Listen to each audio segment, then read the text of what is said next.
Bharatiya Janata party జిల్లా కార్యాలయంలో శుక్రవారం ఉదయం జరిగిన మీడియా సమావేశంలో బీజేపీ రాష్ట్ర media panellist Karnati Anjaneya Reddy YSR Congress party నాయకుల తీరుపై తీవ్ర స్థాయిలో ధ్వజమెత్తారు.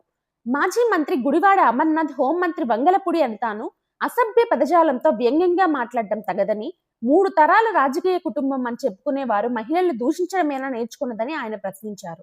అలాగే కోవూరు శాసనసభ్యురాలు వేమిరెడ్డి ప్రశాంతి రెడ్డిపై మాజీ మంత్రి నల్లపరెడ్డి ప్రసన్నకుమార్ రెడ్డి సభ్య సమాజం తలదించుకునేలా వ్యాఖ్యలు చేయడం దుర్మార్గమని, 5 సార్లు ఎమ్మెల్యేగా మంత్రిగా పనిచేసిన ఆయనకు ఇలాంటి ప్రవర్తన తగదని హితవు పలికారు. ప్రసన్నకుమార్ రెడ్డి తండ్రి నల్లపరెడ్డి శ్రీనివాసరెడ్డి గొప్ప క్రమశిక్షణ గల ప్రజాసేవకుడని, కానీ ఆయన బుద్ధులు ప్రసన్నకు రాలేదన్నారు. మాజీ మంత్రి వైఎస్ జగన్మోహన్ రెడ్డి కూడా మహిళల్ని కించపరుస్తూ తన అనుచరులతో మాట్లాడిస్తున్నారని మండిపడ్డారు. ఇప్పటికైనా వైసీపీ నాయకులు మహిళా వ్యతిరేక ధోరణి వీడి ఉన్న 11 మంది ఎమ్మెల్యేలతో అసెంబ్లీకి వచ్చి ప్రజా సమస్యలపై గలం విప్పాలని, లేకపోతే భవిష్యత్తులో ప్రజలు తగిన బుద్ధి చెబుతారని హెచ్చరించారు. ఇదే సమయంలో కూటమి ప్రభుత్వం 2 సంవత్సరాల పరిపాలన పూర్తి చేసుకుందని, రాష్ట్రంలో నేరాల సంఖ్య గణనీయంగా తగ్గడం హోంమంత్రి అనిత పనితీరుకు నిదర్శనమని ప్రశంసించారు. అలాగే ప్రపంచమే ఆశ్చర్యపోయేలా అమరావతి రాజధాని నిర్మాణాలు సాగుతున్నాయని, ఎవరు అవునన్నా కాదన్నా ఆంధ్రప్రదేశ్ ఏకైక రాజధాని అమరావతి మాత్రమేనని స్పష్టం చేశారు. ఈ సమావేశంలో బీజేపీ ఓబీసీ మోర్చా రాష్ట్ర ఉపాధ్యక్షుడు ముక్కు రాధాకృష్ణ, జిల్లా ప్రధాన కార్యదర్శి యాకసిరి ఫణిరాజు, ఏఎంసీ డైరెక్టర్ కుప్ప ప్రసన్న, ఎస్సీ మోర్చా జిల్లా అధ్యక్షులు దువ్వూరు శ్రీనివాస పరశురాం, మైనార్టీ జిల్లా అధ్యక్షులు లాల్ కాజా మస్తాన్, జిల్లా కార్యవర్గ సభ్యులు పంది మస్తానయ్య గౌడ్ తదితరులు పాల్గొన్నారు. పత్రికా విలేకరులకి నమస్కారం.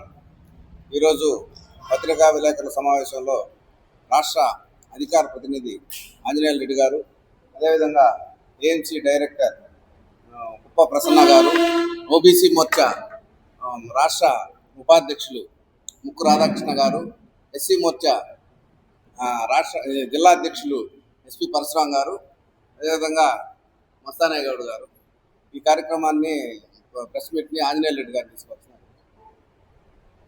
అందరికీ నమస్కారాలు.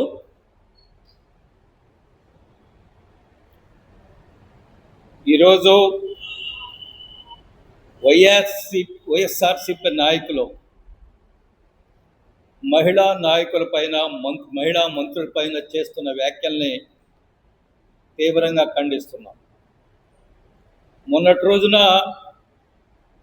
గుడివాడ అమర్నాథ్ మాజీ మంత్రి ఆయనే చెప్పుకుంటున్నాడు, 3 జనరేషన్స్ నుంచి మేము రాజకీయాల్లో ఉంటున్నాము, మా పెద్దలంతా రాజకీయాల్లో ఉన్నారు, మేము రాజకీయ విలువలు పాటిస్తాం అంటున్న వ్యక్తి ఒక రాష్ట్ర మహిళా హోంమంత్రి మీద చేసిన వ్యాఖ్యలు జగుప్సాకరంగా ఉన్నాయి. ఒక సీనియర్ రాజకీయ నాయకుడు, మాజీ మంత్రి, పెద్ద రాజకీయ కుటుంబం నుంచి వచ్చాయని చెప్పుకుంటున్న వ్యక్తి యొక్క స్థాయి ఇదేనా? ఇంత సంస్కారహీనంగా ఒక మహిళా హోంమంత్రి, పైపెచ్చు ఎస్సీ వర్గాలకు చెందిన మహిళ, ఇక్కడ కుల ప్రస్తావన నాకు కూడా ఇబ్బందికరంగా ఉంది చేయడం, ఏ మహిళ అయితే ఏముందని. కానీ తన కాళ్ళ మీద తాను నిలబడి, రాజకీయాల్లో నిలబడి, నాయకత్వం యొక్క విశ్వాసాన్ని చూరగొని ఈరోజు రాష్ట్రంలో మహిళా హోంమంత్రికి ఒక అద్భుతమైన ఫలితాలు సాధిస్తున్నారు. ఆమె హోంమంత్రి అయిన తర్వాత, ఈ ఎన్డీఏ ప్రభుత్వం, కూటమి ప్రభుత్వం వచ్చిన తర్వాత రాష్ట్రంలో నేరాల సంఖ్య 15.6% తగ్గింది. ఇది నేను చెప్పింది కాదు, national crime records bureau NCRB చెప్పారు. అదే కాదు, మహిళల మీద అత్యాచారాలు కానీ, దౌర్జన్యాలు కానీ 6.3% తగ్గింది. ఓవరాల్గా 15.6%, ప్రత్యేకంగా మహిళల మీద 6.3% ఈరోజు ఇక్కడ ఈ రాష్ట్రంలో దౌర్జన్యాలు, అరాచకాలు తగ్గాయి. అంత బాగా పనిచేస్తుంది హోమ్ మినిస్టర్ గారు. గతంలో లాగా హోమ్ మినిస్టర్గా కాదా, ఎప్పుడు ప్రోయాక్టివ్గా ఉంటుంది, ఎప్పటికప్పుడు రాష్ట్రంలో జరుగుతున్న పరిస్థితులు అంచనా వేస్తుంది, ఎక్కడ ఏ సంఘటన జరిగినా వెంటనే అవసరం వస్తే వెళుతుంది, స్పందిస్తుంది, దోషులను వెంటనే అదుపులోకి తీసుకునే ప్రయత్నాలు చేస్తుంది ఆ మహిళ. అటువంటి మహిళ పైన ఆ మాజీ మంత్రి, వైఎస్ఆర్సీపీ నాయకుడు గుడివాడ అమర్నాథ్ చేస్తున్న వ్యాఖ్యలను రాష్ట్ర ప్రజలంతా చీకుడుతున్నారు. ప్రత్యేకంగా మహిళా లోకం నిరసన వ్యక్తం చేస్తుంది. ఆయన వెంటనే క్షమాపణ చెప్పాలి. ఒక మహిళా హోంమంత్రి విషయంలో ఆయన చేసిన వ్యాఖ్యల పట్ల క్షమాపణ చెప్పడం అదొక పెద్ద ఇది. చెప్పకపోను మాది చాలా పెద్ద రాజకీయ కుటుంబం అని చెప్తున్నాడు. నువ్వు 3 తరాల నుంచి రాజకీయాల్లో ఉన్నారు. రాజకీయ కుటుంబాన్ని ఎంత మాత్రాన అంత అసభ్యకరంగా, జగుప్సాకరంగా, సంస్కారహీనంగా చేస్తారా వ్యాఖ్యలు? వెంటనే క్షమాపణ చెప్పాలని నేను గుడివాడ అమర్నాథ్ గారిని డిమాండ్ చేస్తా. ఆయన యొక్క చరిత్ర మనకు తెలుసు కదా. ఆయన పరిశ్రమల శాఖ మంత్రిగా ఉన్నప్పుడు మీరు డావోస్కి ఎందుకు వెళ్ళలేదంటే అక్కడ చలి ఎక్కువగా ఉందని చెప్పాడు. చలి ఎక్కువగా ఉంటే డావోస్కి పోరంట. ఆయన ఏదో కోడిగుడ్ల మీద కూడా ఏదో చెప్పాడు. అయినా నేను చెప్పదలుచుకోలేదు. ఒక మంత్రిగా ఆయన వ్యవహరించిన తీరు మనందరికీ తెలుసు. ఈరోజు ఒక మహిళా హోంమంత్రి మీద చేసిన వ్యాఖ్యలు కూడా ఈరోజు రాష్ట్ర ప్రజలు గమనిస్తున్నారు. చాలా భ్రమల్లో ఉన్నారు వాళ్ళు. మళ్ళా మేము అధికారానికి వస్తాము, వచ్చే సంవత్సరంలో నా పాదయాత్ర ప్రారంభమవుతుంది, కళ్ళు మూసి తెచ్చుకునేటప్పటికి 3 సంవత్సరాలు అయిపోతుంది, మీరేం భయపడొద్దని చాలా భ్రమల్లో ఉన్నారు. ప్రజలు వాళ్ళని ఎట్టి పరిస్థితుల్లో అధికారానికి తీసుకురావాలన్న ఆలోచన ప్రజల్లో లేదు. ఇంకా దిగజారిపోతారు వాళ్ళు రాజకీయంగా. 11 మంది శాసనసభ్యులుంటే అసెంబ్లీకి రారు, అసెంబ్లీకి పోయి పోరాటం చేయరు. నేను ప్రభుత్వం మీద విమర్శలు చేయొద్దని చెప్పడం లేదు. కూటమి ప్రభుత్వం మీద విమర్శలు చేయండి, ఇందులో ఎవరికి ఎటువంటి అభ్యంతరం లేదు. కానీ ఆ విమర్శలు నిర్మాణాత్మకంగా ఉండాలా, ఇష్యూ బేస్డ్గా ఉండాలా, వ్యక్తిగతంగా ఉండకూడదు, అసభ్యంగా ఉండకూడదు, సంస్కారహీనంగా ఉండకూడదు అనేదే నా పాయింట్. ఈ జిల్లాలో మనం చూసాం. ఒక ఆయన మాజీ శాసనసభ్యుడు నల్లపరెడ్డి ప్రసన్న కుమార్ రెడ్డి గారు, మనందరికీ తెలుసు నల్లపరెడ్డి గారి కుటుంబం. వారి తండ్రి గారు నల్లపరెడ్డి శ్రీనివాసరెడ్డి గారు చాలా సీనియర్ రాజకీయ నాయకుడు. రాజకీయ విలువలకు పెట్టింది పేరు ఆయన. ఆయన ఆ పేరుతో అనేక రికార్డ్స్ ఉన్నాయి. అసెంబ్లీకి ఒక్కరోజు కూడా గైర్ హాజరు కాని వ్యక్తి ఎవరన్నా ఉన్నారంటే నల్లపరెడ్డి శ్రీనివాసరెడ్డి. అంత ఆయన చాలా తెలివిగలవాడు, చాలా గొప్ప పరిపాలనా అధ్యక్షుడు ఆయన. ఆయన తండ్రి గారు అందరికీ తెలుసు. మరి నల్లపరెడ్డి ప్రసన్న కుమార్ రెడ్డి గారు చేస్తున్న వ్యాఖ్యలు ఏమిటి? ఆయన 8 సార్లు పోటీ చేస్తే 5 సార్లు శాసనసభ్యుడిగా గెలిచాడు. ఎక్కడి నుంచి? కోవూరు నుంచే. 5 సార్లు శాసనసభ్యుడిగా గెలవడం చిన్న విషయం కాదు. ప్రజలు మీకు మద్దతు తెలిపారు, కానీ మీరు రాజకీయాల్లో విలువలు పాటించడం లేదే. అందుకనే మిమ్మల్ని 3 సార్లు ఓడించారు. మొన్న జరిగిన 2024 ఎన్నికల్లో అవమానకరంగా ఓడించారు. అంతా ఇంత అవమానకరంగా కాదు. కానీ ఇప్పటికీ మీరు తెలుసుకోకుంటే, మీ వ్యవహార శైలి మారుకుంటే ఏమిటి? ఆయన సుమారు ఒక సంవత్సరం క్రిందట ఈ జిల్లాలో శ్రీమతి వేమిరెడ్డి ప్రశాంత్ రెడ్డి గారి మీద, అప్పుడే ఎమ్మెల్యేగా ఎన్నికయ్యారు వారి మీద చేసిన వ్యాఖ్యలు ఈ జిల్లా ప్రజలు తలదించుకునే విధంగా మహిళా లోకం అంతా కూడా అసహించుకున్నారు. దానికి పర్యవసానం ఏమిటో మనం చూసాం. ఆయనే అనుభవించాడు పర్యవసానం, ఆయన చేసిన వ్యాఖ్యలకు పర్యవసానం. కానీ మళ్ళా మొన్నటి రోజున శాసనసభ్యురాలు, ఆమె కొత్తగా ప్రత్యక్ష రాజకీయాల్లో మొట్టమొదటిసారి వచ్చింది, మొదటి శాసనసభ్యురాలు అయ్యారు. శాసనసభ్యురాలు కూడా అత్యధిక మెజార్టీతో గెలిచారు. నిరంతరం పనిచేస్తుంది. ఆమె రాజకీయాల్లో కొత్త అయినా, శాసనసభ్యురాలుగా కొత్త అయినప్పటికీ కూడా ప్రజల్లో ఎప్పుడు తిరుగుతున్నారు. వీటన్నిటికంటే మించి అసెంబ్లీలో ఒక పరిపక్వత కలిగిన రాజకీయ నాయకులు లాగా మాట్లాడుతున్నారు వారు అనేక సమస్యల పైన. అది మత్స్యకారుల సమస్యలు కానీ, రైతుల సమస్యలు కానీ, విద్యార్థుల సమస్యలు కానీ, సాధారణ పేద ప్రజల సమస్యలు కానీ, గిరిజనుల సమస్యలు కానీ అసెంబ్లీలో చాలా శక్తివంతంగా గొంతు వినిపిస్తున్నారు. చాలా అవగాహనతో మాట్లాడుతున్నారు. వారి మీద నల్లపరెడ్డి ప్రసన్న కుమార్ రెడ్డి గారు చేసిన వ్యాఖ్యలు ఏమిటి? మీకు ఏదన్నా ఉంటే ఆమె మాట్లాడేది తప్పంటే మీరు సాక్ష్యాలతో సహా, అమ్మ మీరు మాట్లాడేది కరెక్ట్ కాదు, నా సమయంలో ఇంత అభివృద్ధి చేశాను. వారు అన్నది ఏమిటి?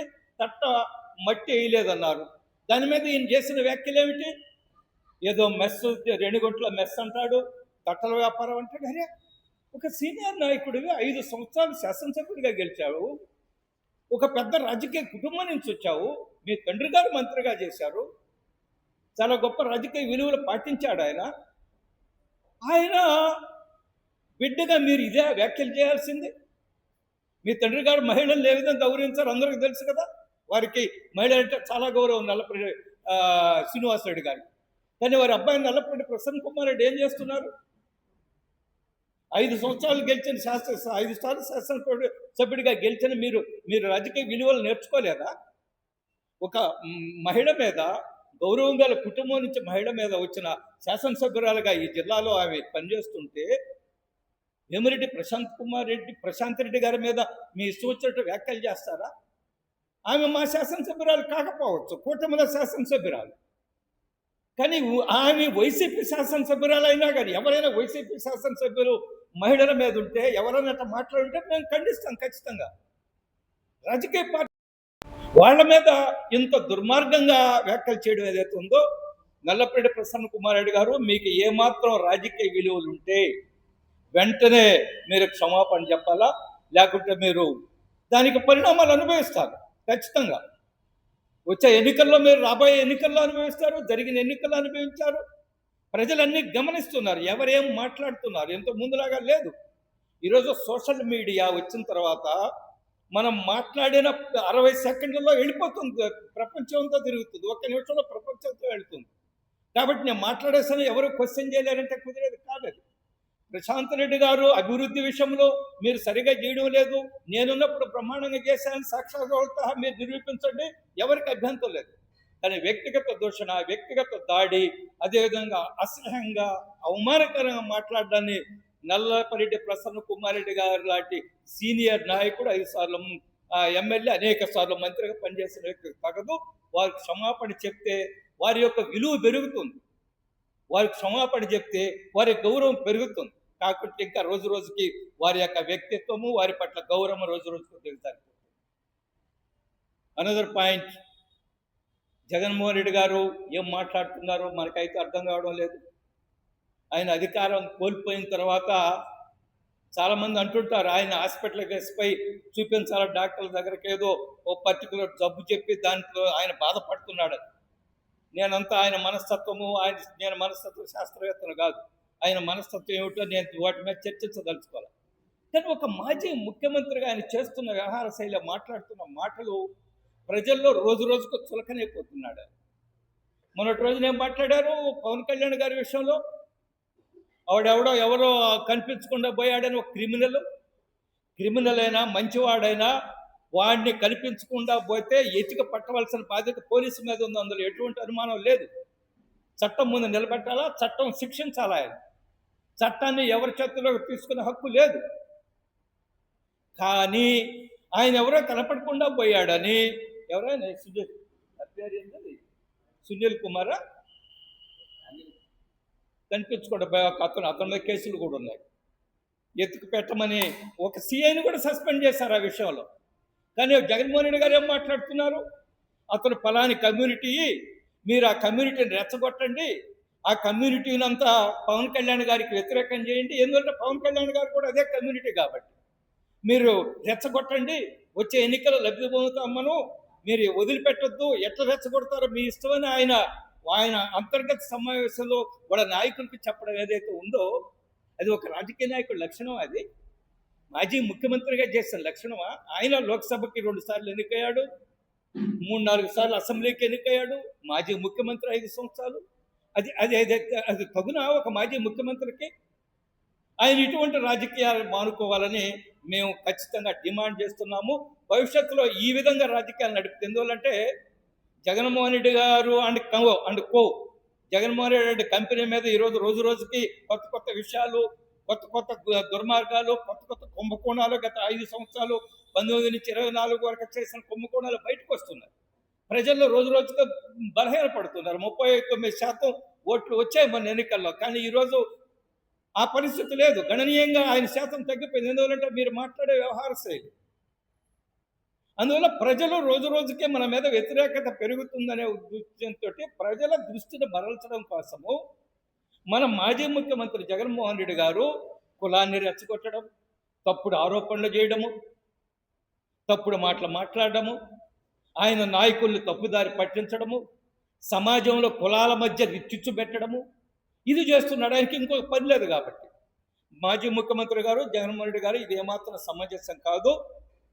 మీరు రాజకీయ విలువలు పాటించాలా, కులాలను రెచ్చగొట్టొద్దు, అదే జరుగుతూ పోతే మీకు ప్రజలకు బుద్ధి చెప్తారు. మీరు చాలా భ్రమల్లో ఉన్నారు. నేను పాదయాత్ర ప్రారంభిస్తాను, 2029లో మళ్ళా తిరిగి అధికారానికి వస్తాము, అప్పుడు అందరి సంగతి చూస్తాను. అదేమిటో నాకు అర్థం కావడం. బ్లాక్మెయిల్ అంటే బెదిరింపు ధోరణి ఏమిటో నాకైతే అర్థం కావడం. మీరు వచ్చే అవకాశం లేదు. ప్రజలు మిమ్మల్ని గురించి అర్థం చేసుకున్నారు. కాబట్టి మీరు ఇటువంటి మాటలు మాట్లాడడం, కులాల మధ్య రెచ్చగొట్టడం ఏమాత్రం సమంజసం కాదు. పవన్ కళ్యాణ్ గారి విషయంలో వారు చేస్తున్న వ్యాఖ్యలు ఏవైతే ఉన్నాయో అవన్నీ కూడా తీవ్రంగా ఖండనార్హము, ఖండించవలసిన విషయము. ఈరోజు రాష్ట్రం అభివృద్ధి చెందుతూ ఉంది. రాష్ట్రంలో శాంతి పద్ధతులు మెరుగవుతున్నాయి. రాష్ట్రంలో మనకు ఒకసారి వైసీపీ ప్రభుత్వంలో వేలాది సీసీ కెమెరాలు చెడిపోయినా బాగా చేసే పరిస్థితి లేదు. సీసీ కెమెరాలు ఎందుకు పెట్టారు? క్రైమ్ ఎక్కడైనా జరుగుతుందేమో, క్రైమ్ని కంట్రోల్ చేయడం కోసము, శాంతి భద్రతలు కాపాడటం కోసము సీసీ కెమెరాలు పెడితే ఆ సీసీ కెమెరాలు వేలు చెడిపోయి వాటిని పట్టించుకోవాలా? వీటన్నిటికంటే ఆశ్చర్యకరమైన విషయం, ఫోరెన్సిక్ ల్యాబ్ అని ఒకటి ఉంటుంది.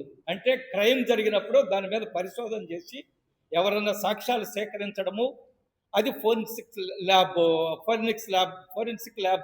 ఆ యొక్క బాధ్యత. కానీ గత 5 సంవత్సరాలు 19 నుంచి 24 వరకు ఆ ఫోరెన్సిక్ ల్యాబ్ చెడిపోయి ఉంటే దాన్ని పునరుద్ధరించలేదు, దానికి నిధులు ఇవ్వలేదు. అవసరం వచ్చినప్పుడు మనం ఏం చేశాం? గత 5 సంవత్సరాలు 19 నుంచి 24 వరకు తెలంగాణకి వెళ్ళి ఫోరెన్సిక్ ల్యాబ్లో మనం పరిశోధన చేసేది. ఈరోజు ఫోరెన్సిక్ ల్యాబ్ మళ్ళీ పునరుద్ధరించబడుతుంది, పూర్తవుతుంది 2 సంవత్సరాలు.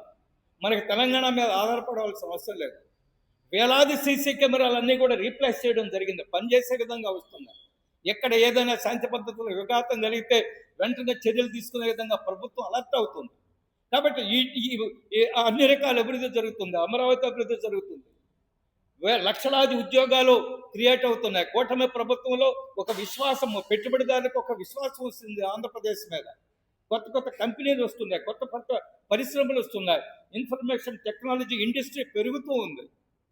ఈ సమయంలో రాష్ట్రాన్ని అభివృద్ధి చేసేదానికి ఏమైనా సలహాలు ఇవ్వాలా, లేదా మీరు అసెంబ్లీకి వచ్చి మాట్లాడాలా? ఇవన్నీ మర్చిపోయి కూటమి ప్రభుత్వం మీద అసంబద్ధమైన వ్యాఖ్యలు, మహిళా నాయకుల మీద అసభ్యమైన వ్యాఖ్యలు, ఇదేనా మీ పని? ప్రతిపక్షం యొక్క బాధ్యత. మీరు బాధ్యతను విస్మరించారు. వచ్చే ఎన్నికల్లో మీరు ఈ 11 సీట్లు కూడా సాధిస్తారనే విషయం నాకు నమ్మకం లేదు. మీ పరిస్థితులు మీరు మెరుగుపరుచుకోకుంటే, మీ రాజకీయ ఆలోచన, మీ రాజకీయ దృక్పథం మారకుండా ఉంటే రోజు రోజుకి అధఃపాతాళానికి వెళ్ళిపోతారని వైసీపీ పార్టీని హెచ్చరిస్తున్నారు.